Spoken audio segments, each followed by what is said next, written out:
Hello നമസ്കാരം. ഏറ്റവും പുതിയ സിനിമാ വിശേഷങ്ങളുമായി പുതിയൊരു വീഡിയോയിലേക്ക് എല്ലാവർക്കും സ്വാഗതം. മോഹൻലാൽ പൃഥ്വിരാജ് ടീമിന്റെ ലൂസിഫർ വീണ്ടും തിയേറ്ററിലെത്തുകയാണ്.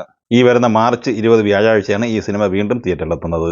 ലൂസിഫറിന്റെ രണ്ടാം ഭാഗമായ എമ്പുരാൻ മാർച്ച് 27-നാണ് റിലീസ് ചെയ്യുന്നത്.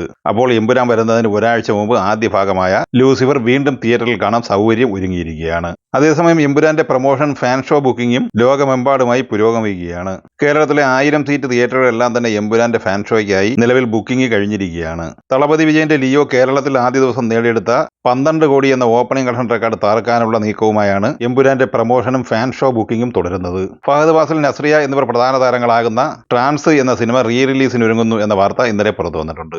മാർച്ച് 13-നാണ് ഈ സിനിമ വീണ്ടും തിയേറ്ററിലെത്തുന്നത്. അൻവർ റഷീദ് എന്റർടൈൻമെന്റ് ബാനറിൽ അൻവർ റഷീദ് നിർമ്മിച്ച് സംവിധാനം ചെയ്ത ഈ സിനിമ 2020 ഫെബ്രുവരി 20-നാണ് തിയേറ്ററിലെത്തിയിരുന്നത്. ഗൗതം വാസുദേവ് മേനോൻ, ദിലീഷ് പോത്തൻ, ചെമ്പൻ വിനോദ്, സൗബിൻ ഷാഹിർ, ശ്രീനാഥ് ഫാസി, വിനായകൻ എന്നിങ്ങനെയായിരുന്നു താരങ്ങൾ. ചിത്രം വളരെ മികച്ച അഭിപ്രായമാണ് നേടിയെടുത്തിരുന്നതെങ്കിലും സാമ്പത്തികമായി ഈ സിനിമ പരാജയമായിരുന്നു. ഇനി വിവിധ സിനിമകളുടെ ബോക്സ് ഓഫീസ് കളക്ഷൻ റിപ്പോർട്ടിലേക്ക് വന്നാൽ നവാഗതനായ RJ ശരത്ചന്ദ്രൻ സംവിധാനം ചെയ്ത് മാർച്ച് 7 വെള്ളിയാഴ്ച തിയേറ്ററിലെത്തിയ മലയാള സിനിമയാണ് ഔസേപ്പിന്റെ വസിയത്ത്. വിജയരാഘവൻ, ദിലീഷ് പോത്തൻ, ഹേമന്ത് മേനോൻ, കലാഭവൻ ഷാജോൻ, കനി കുസൃതി, സരിൻ ഷിഹാബ് എന്നിങ്ങനെയായിരുന്നു താരങ്ങൾ. സിനിമ വെള്ളി, ശനി എന്നിങ്ങനെ ആദ്യ 2 ദിവസം കൊണ്ട് കേരള കളക്ഷനായി 25 ലക്ഷം രൂപ മാത്രമാണ് കളക്ട് ചെയ്തിട്ടുള്ളത്. കുഞ്ചാക്കോ ബോബൻ നായകനായി ജിത്തു അഷറഫ് സംവിധാനം ചെയ്ത് ഫെബ്രുവരി 20-ന് തിയേറ്ററിലെത്തി മികച്ച അഭിപ്രായം നേടിയെടുത്ത ക്രൈം ഇൻവെസ്റ്റിഗേഷൻ ത്രില്ലർ സിനിമയാണ് ഓഫീസർ ഓൺ ഡ്യൂട്ടി. ചിത്രം തിയേറ്ററിലെത്തി ഏകദേശം 17 ദിവസം പൂർത്തിയായ ഇന്നലെ ശനിയാഴ്ച ഈ സിനിമയുടെ കേരള കളക്ഷൻ ഏകദേശം 70 ലക്ഷം റേഞ്ചിലാണ്. നിലവിൽ 25 കോടിക്ക് മുകളിലാണ് ഈ സിനിമയുടെ കേരള കളക്ഷൻ. സിനിമയുടെ വേൾഡ് വൈഡ് ബോക്സ് കളക്ഷൻ 46 കോടിക്ക് മുകളിലാണ് പ്രതീക്ഷിക്കുന്നത്. ഫെബ്രുവരി 14 വെള്ളിയാഴ്ച തിയേറ്ററിലെത്തി ബ്ലോക്ക് ബസ്റ്റർ വിജയം നേടിയെടുത്ത ബോളിവുഡ് സിനിമയാണ് ചാവ. ലക്ഷ്മൺ ഉദയക്കർ തിരക്കഥയെഴുതി സംവിധാനം ചെയ്ത ഈ സിനിമയിൽ വിക്കി കൗശൽ, രശ്മിക മന്ദാന, അക്ഷയ് ഖന്ന എന്നിങ്ങനെയാണ് താരങ്ങൾ. സിനിമ തിയേറ്ററിലെത്തി 4ാമത്തെ ഞായറാഴ്ച കൂടിയായ 18-ാം ദിവസത്തിലേക്കാണ് ഇന്ന് കടന്നിരിക്കുന്നത്. ചിത്രത്തിന്റെ ഇന്നലെ വരെയുള്ള ആദ്യ 17 ദിവസത്തെ world wide box collection report പുറത്തു വരുമ്പോൾ 682 കോടി 35 ലക്ഷം രൂപയാണ് ഈ സിനിമ കളക്ട് ചെയ്തിട്ടുള്ളത്. ഇന്ന് ഞായറാഴ്ചയോടെ ഈ സിനിമയുടെ വേൾഡ് വൈഡ് ബോക്സ് കളക്ഷൻ 700 കോടിക്ക് മുകളിൽ എത്തിച്ചേരും എന്ന് തന്നെയാണ് പ്രതീക്ഷിക്കുന്നത്. അതേസമയം ചാവയുടെ തെലുങ്ക് പതിപ്പ് ഇക്കഴിഞ്ഞ വെള്ളിയാഴ്ച റിലീസ് ചെയ്യപ്പെട്ടിരുന്നു. തെലുങ്കിലും മികച്ച തുടക്കം ഈ സിനിമ നേടിയെടുത്തിരിക്കുകയാണ്. 3 കോടി 3 ലക്ഷം രൂപയാണ് ആദ്യ ദിവസം ഈ സിനിമ തെലുങ്ക് കളക്ഷനായി നേടിയെടുത്തത്.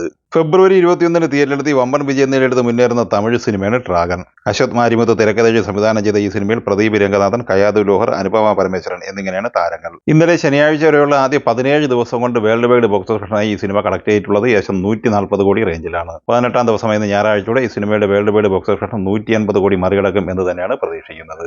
രാംചരൺ നായകനായി ശങ്കർ സംവിധാനം ചെയ്ത് ജനുവരി 10-ന് തിയേറ്ററിലെത്തിയ തെലുങ്ക് സിനിമയാണ് ഗെയിം ചേഞ്ചർ. SJ സൂര്യ, ശ്രീകാന്ത്, അഞ്ജലി, കിയാര അദ്വാനി എന്നിങ്ങനെ താരനിരയുള്ള ഈ സിനിമ ഇക്കഴിഞ്ഞ മാർച്ച് 7-ന് OTT റിലീസ് പൂർത്തിയാക്കിയിരുന്നു. ബോക്സ് ഓഫീസിൽ പരാജയം ഏറ്റുവാങ്ങിയിരിക്കുന്ന ഈ സിനിമയുടെ ഫൈനൽ കളക്ഷൻ റിപ്പോർട്ട് പുറത്തു വന്നിരിക്കുകയാണ്. ഈ സിനിമ തെലുങ്ക് കളക്ഷനായി 96 കോടി രൂപയും കർണാടക കളക്ഷനായി 9 കോടി 50 ലക്ഷം രൂപയുമാണ് കളക്ട് ചെയ്തത്.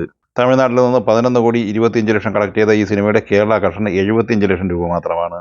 റെസ്റ്റ് ഓഫ് ഇന്ത്യയിൽ നിന്ന് 40 കോടിയും കളക്ട് ചെയ്ത ഈ സിനിമ ഓവർസീസ് കളക്ഷനായി കളക്ട് ചെയ്തത് 28 കോടി 50 ലക്ഷം രൂപയായിരുന്നു. നിലവിൽ ഫൈനൽ കളക്ഷനായി 186 കോടി രൂപയാണ് ഈ സിനിമ കളക്ട് ചെയ്തിട്ടുള്ളത്. സൗബിൻ ഷാഹിർ, ധ്യാൻ ശ്രീനിവാസൻ, നമിത പ്രമോദ് എന്നിവർ പ്രധാന താരങ്ങളായി ബോബൻ സാമുവൽ സംവിധാനം ചെയ്ത് ഫെബ്രുവരി 27-ന് തിയേറ്ററിലെത്തിയ മലയാള സിനിമയാണ് മച്ചാന്റെ മാലാഖ. 2ാം വാരത്തിലേക്ക് കടന്നിരിക്കുന്ന ഈ സിനിമ നിലവിൽ ബോക്സ് ഓഫീസിൽ പരാജയമാണ് ഏറ്റുവാങ്ങിയിട്ടുള്ളത്. ആദ്യ 10 ദിവസം പിന്നിടുമ്പോൾ ഈ സിനിമ കേരള കളക്ഷനായി 85 ലക്ഷം രൂപ മാത്രമാണ് കളക്ട് ചെയ്തിട്ടുള്ളത്. സിനിമയുടെ വേൾഡ് വൈഡ് ബോക്സ് കളക്ഷൻ ഏകദേശം 1 കോടി 10 ലക്ഷം റേഞ്ചിലും പ്രതീക്ഷിക്കുന്നു. ഈ സിനിമകളെക്കുറിച്ചും വീഡിയോ സംബന്ധമായി നിങ്ങളുടെ അഭിപ്രായങ്ങൾ കമന്റായി പറയുക. വീഡിയോ ഇഷ്ടമായ ലൈക്ക് ചെയ്യുക. നമ്മുടെ ചാനൽ സബ്സ്ക്രൈബ് ചെയ്യുന്ന കാര്യം കൂടി പരിഗണിക്കുക. വീഡിയോയുടെ നോട്ടിഫിക്കേഷൻ ലഭിക്കാൻ ബെല്ലൈക്കൺ കൂടി എനേബിൾ ചെയ്യുക. പുതിയ മറ്റൊരു വീഡിയോയുമായി വീണ്ടും കാണാം. എല്ലാവർക്കും ഒരിക്കൽ കൂടി നന്ദി, നമസ്കാരം.